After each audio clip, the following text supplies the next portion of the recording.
Meu amado irmão querido, a paz do Senhor Jesus, ô povo lindo, muito obrigado por você ter chegado até aqui para nós estudarmos mais uma vez a palavra de Deus. É uma honra. Eu já quero aqui te agradecer por você ter clicado neste vídeo e também por você ter deixado o seu like, o seu gostei e ter se inscrevido no canal. Você que ainda não se inscreveu, por favor, ative o sino das notificações para que assim que eu lançar o vídeo, o YouTube já te avisar que tem um vídeo novo na plataforma, ok? Muito obrigado, venha comigo e nós vamos estudar agora a lição de número 6 com o tema O Ministério Avivado de Pedro. A lição 6 vai começar agora.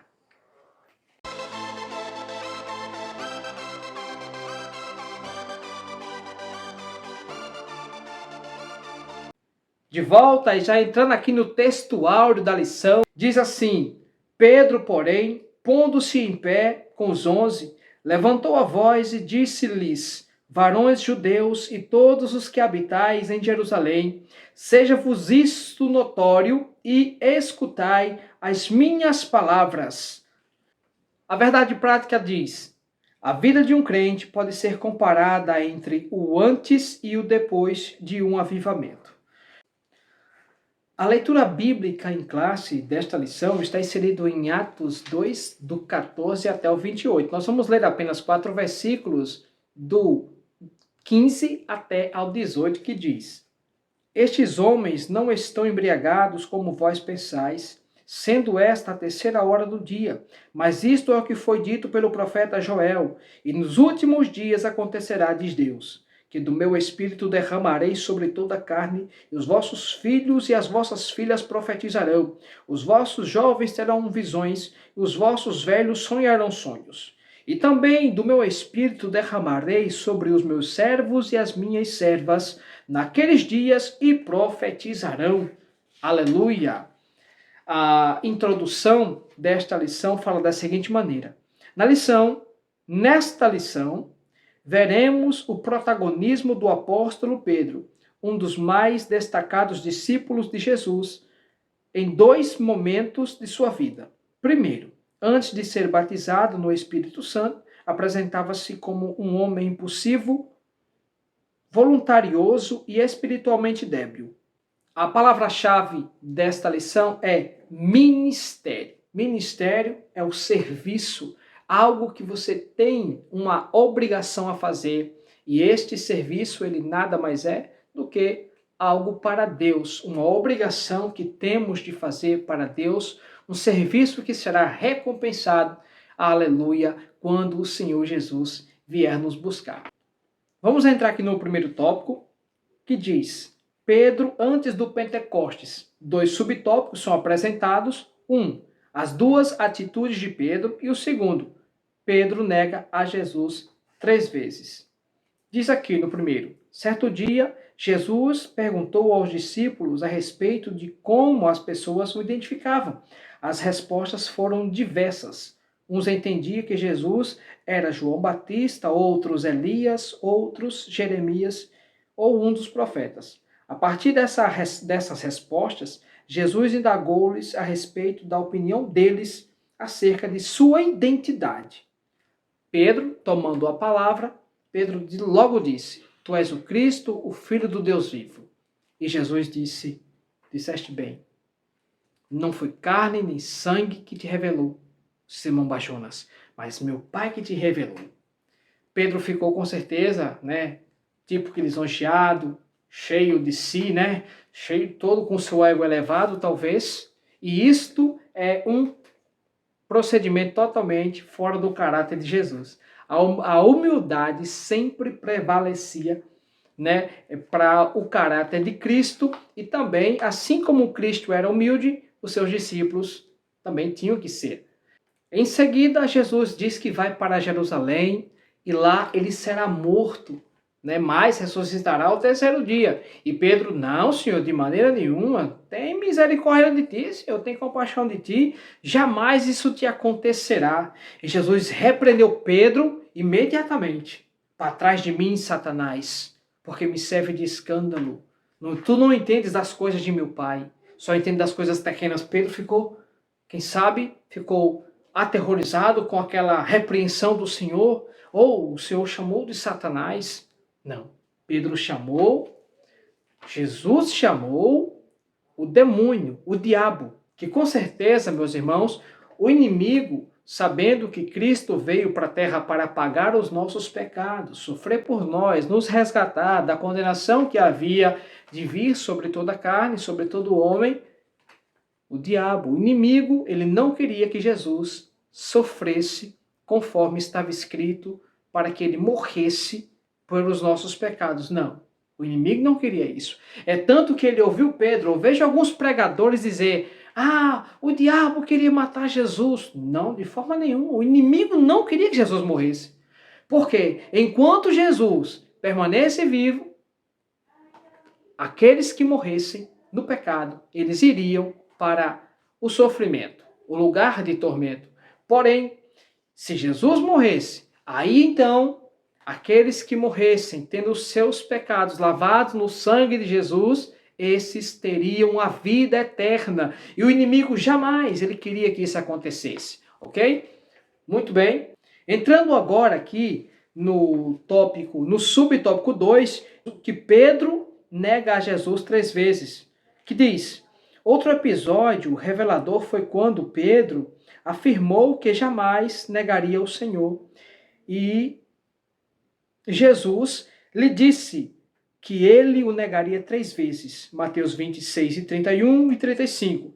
A primeira vez negou diante de uma criada, a segunda diante de outra criada, que dissera que vira com Jesus. E a terceira vez Pedro negou diante de várias pessoas, praguejando e jurando. Mateus 26, 73 e 74. Depois deste momento, o galo cantou. Tá? Então, Pedro, ele negou de prontidão, ele já negou o Senhor Jesus, pois a criada do sumo sacerdote, enquanto Jesus estava sendo interrogado, a criada estava lá servindo as pessoas que estavam fora, esperando o resultado do julgamento. E Pedro estava lá. Tá? Mas algo interessante que talvez você não saiba é que Pedro foi o único discípulo que foi até lá. Pedro, o único que teve a coragem de chegar até onde Jesus estava sendo julgado. Os outros correram, os outros não voltaram, mas Pedro, ele sim se aproximou até o mestre. A atitude de Pedro, essa daí foi uma atitude de coragem. Porém, Pedro, ele fora provado para mostrar que todos são iguais, não há ninguém melhor que ninguém. Pedro, ele fora reconhecido.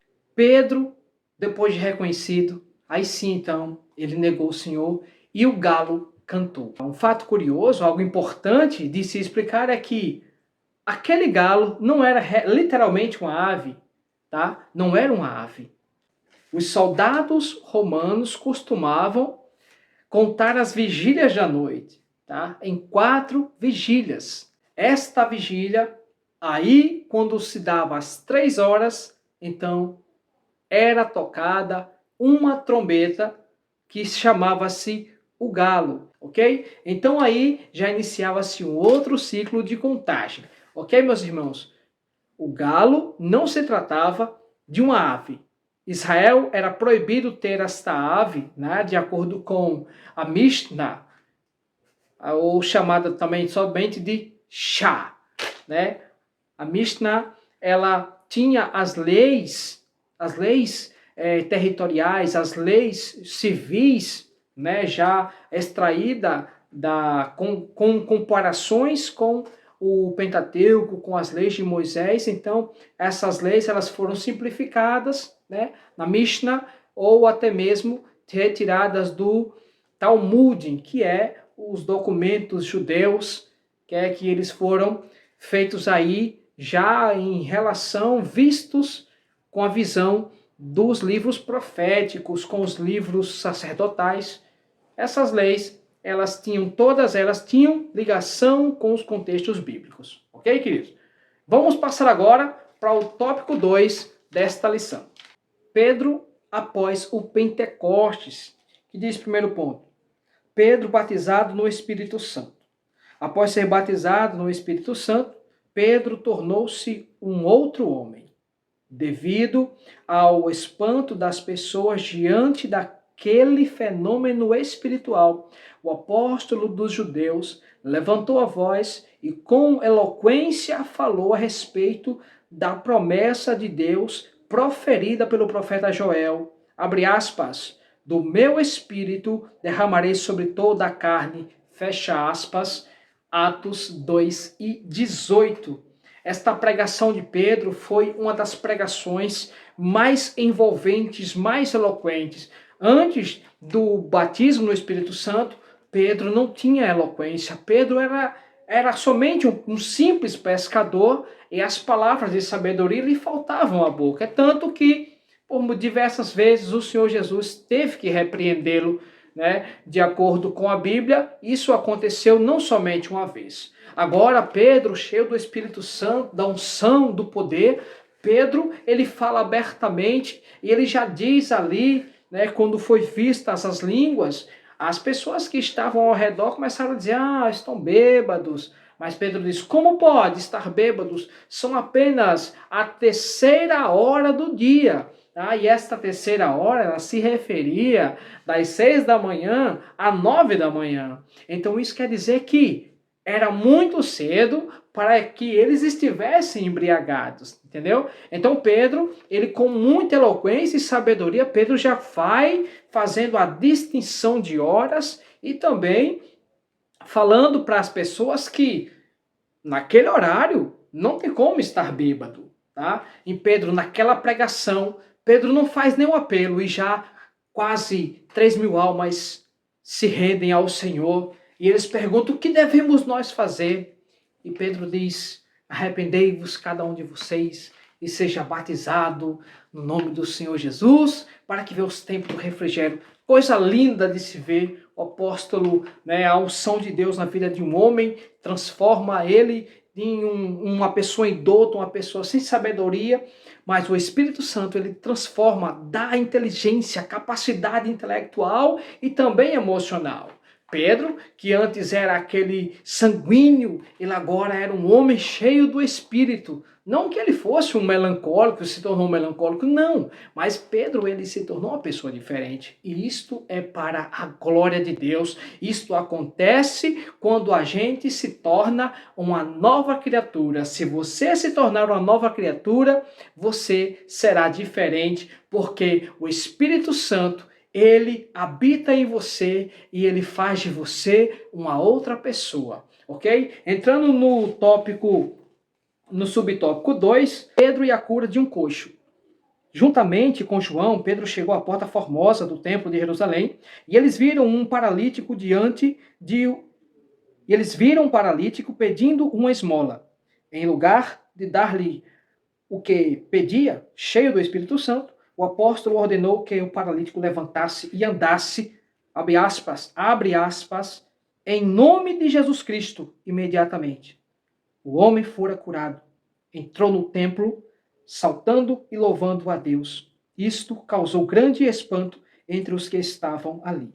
Tá? Então, o homem cheio do Espírito Santo, ele é destacado pelos sinais que se seguem. Com certeza, quando o homem nasce de novo, se ele crê no batismo no Espírito Santo e na manifestação de dons espirituais, com certeza ele não será o mesmo. Com certeza Deus fará milagres, isto para comprovar que o seu ministério é autêntico, que comprovar que algo diferente há na sua vida. Algo diferente, algo melhor, algo com um propósito bem maior acontece na vida de tal crente, de tal pessoa que recebe ao Senhor Jesus. E aquele rapaz, aquele paralítico, Pedro disse, levanta e anda em nome de Jesus. É isso que eu tenho. Não tenho ouro nem prata. Não tenho ouro e nem prata, mas o que tenho te dou. Levanta e anda em nome de Jesus. O homem estava na porta formosa, isto é, a porta que ficava de fora, que dava acesso ao templo, né, naquele templo chamado Templo de Herodes. Então, o homem entrou glorificando a Deus, E foi um grande espanto porque aquele rapaz, ele era paralítico e costumeiramente todos o via ali sempre pedindo esmolas, tá? Agora, aquele homem que não precisaria mais de pedir esmolas, mas ele teria sim a oportunidade, ele teve uma saúde restituída, ele já poderia trabalhar para então cuidar da sua vida e agora ter, quem sabe, até uma família. Porque é isso que Jesus faz, ele muda, ele transforma a vida das pessoas. Não foi para isto, senão que o Mestre nos deu, aleluia, uma vida com abundância. Bendito seja Deus. Nós vamos entrar agora no subtópico 3, o avivado, Pedro avivado em outras ocasiões. Diz assim: o avivamento do Espírito Santo na vida de Pedro foi notório em outras ocasiões. Quase 5.000 pessoas aceitaram a Cristo como Salvador com a mensagem do apóstolo. Esse fato teve repercussão junto ao Sinédrio, o tribunal religioso dos judeus. Os apóstolos foram interrogados pelo sumo sacerdote sobre que autoridade eles faziam milagres. Quando responderam, com ousadia que era, abre aspas, em nome de Jesus Cristo, fechou aspas, aleluia. Esta história, ela deu o que falar, porque quase que os discípulos, eles eram presos. Mas por que eles não foram presos? Porque naquele momento, a igreja, ela tinha nascido, naquele momento ela não poderia já se calar. Então o Senhor já foi dando livramento, tratando de fazer com que Pedro e os demais discípulos, eles tivessem o livramento para publicar, propagar a sua palavra. Não foi em vão que Jesus morreu, ora, senão para que nós tivéssemos, aleluia, a pregação do evangelho nos nossos ouvidos. E então os discípulos, eles responderam veementemente: fazemos milagres em nome de Jesus. É em nome de Jesus que você está vendo este homem são. É em nome de Jesus. As pessoas, elas eram curadas, os demônios saíam, Pedro ressuscitava mortos. Não era Pedro, mas a unção de Deus. Era Deus que confirmava o ministério apostólico de Pedro através dos grandes milagres que se seguiam não somente na vida de Pedro, mas na vida dos discípulos também. Pedro, ele era o líder da igreja, o pastor principal, o líder da igreja. Quando a igreja nasceu no Pentecostes, Pedro, ele era o líder, o pastor daqueles pastores, ok? Então agora no último tópico da lição, tópico 3, a igreja de Jesus e o avivamento do Pentecostes. Diz assim: a igreja atual e o Pentecostes, o Senhor Jesus previu que antes da sua volta haveria uma grande falta de fé. Daí a reveladora pergunta: quando, porém, vier o Filho do Homem, porventura achará fé na terra? Lucas 18:8. Num tempo como esse, a necessidade de um grande avivamento é imensa. Segundo a Bíblia, só pode haver um tempo de avivamento nos dias presentes se os crentes buscarem o derramamento do Espírito Santo como no dia de Pentecostes. Então, haja vista que o aumento da iniquidade, isto se tornou notório. Nós vemos que os homens cada dia mais são amantes de si mesmos. A avareza está tomando de conta. Os escândalos estão cada dia mais acontecendo. Porém, o Senhor, Ele guarda a sua igreja. Mas há necessidade da igreja buscar a Deus com veemência, com maior intrepidez, com maior veemência, com maior força, com maior garra. Por quê? Os dias são maus e o pecado está se multiplicando. Nós vemos que homens que estão lutando para tirar versículos da Bíblia, nós vemos homens que estão tentando deturpar o caráter, a moral dos homens, a família ser extirpada. Isto não é algo normal, isso não é algo comum. Com certeza, a iniquidade está se propagando. E a igreja, ela é o responsável de frear, de parar com que este mal ele se alastre cada dia mais. A igreja do Senhor recebeu esta missão de refrear, porque Jesus disse: vocês são sal da terra e luz do mundo. O mundo está em trevas. O mundo ele está apodrecendo. Então, a igreja ela funciona como sal para preservar, para parar o apodrecimento que está chegando. A igreja ela dá luz, porque o mundo está em trevas. E nesses dias é necessário a busca de um grande avivamento. Ok, então como eu já falei aqui da iniquidade, da multiplicação do pecado, né, nós já vamos pular então para o subtópico 3. O subtópico 2 fala justamente da iniquidade, tá? Subtópico 3, a igreja será arrebatada. Diz assim, a parábola das 10 virgens, em Mateus 25, do 1 ao 13, mais especialmente as 5 prudentes, traz a imagem de uma igreja santa, consagrada a Deus, ungida pelo Espírito Santo. É uma virgem preparada para o noivo. É a igreja que subirá na ocasião do arrebatamento, como o apóstolo Pedro, que anelava pela vinda do Senhor de maneira avivada. Estejamos também avivados e preparados para ouvir o toque da trombeta por ocasião do arrebatamento da igreja. Então, com certeza sim, tá? Quando o pecado estiver de forma ainda mais legalizada, quando a instituição família, eles começarem a erradicar, ele não mais passar a existir a instituição família, então o Senhor Jesus, ele virá buscar o seu povo. O homem do pecado, o homem da perdição, ele vai se estabelecer no governo mundial. Daí então, a igreja do Senhor, ela estará vivendo os seus últimos momentos, os últimos suspiros aqui na terra. Porque antes que o império da iniquidade ele se estabeleça, o Senhor Jesus nos dará livramento, livrando da hora da tentação que há de vir sobre todo homem. O Senhor vai nos dar, aleluia, o livramento. E estaremos com o Senhor, nos regozijando nas bodas do Cordeiro, recebendo galardões e prêmios os quais nós fizemos aqui para, aleluia, a obra de Deus. Aquilo que Deus tem preparado para mim e para você são coisas grandiosas que o mundo não tem como nos dar.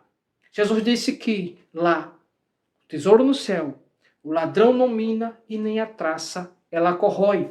Estaremos com o Senhor para sermos galardoados, estaremos na ceia do Senhor, seremos arrebatados ante o último toque da trombeta. Aleluia! Nós vamos, aleluia, continuar pregando o Evangelho. Você que tem a sua chamada, prega o Evangelho. Você que tem o seu ministério na igreja, prega o Evangelho. Você que é um sacerdote, você que é um levita, alguém que assim se denomina para fazer a obra de Deus, faça. Faça enquanto é tempo, porque o Senhor breve virá e não tardará. E nós estaremos com o Senhor e receberemos, aleluia, das mãos dele, a recompensa que o Senhor guardou para nós. Amém? Na próxima lição, eu quero te ver aqui de novo. Forte abraço, Deus te abençoe.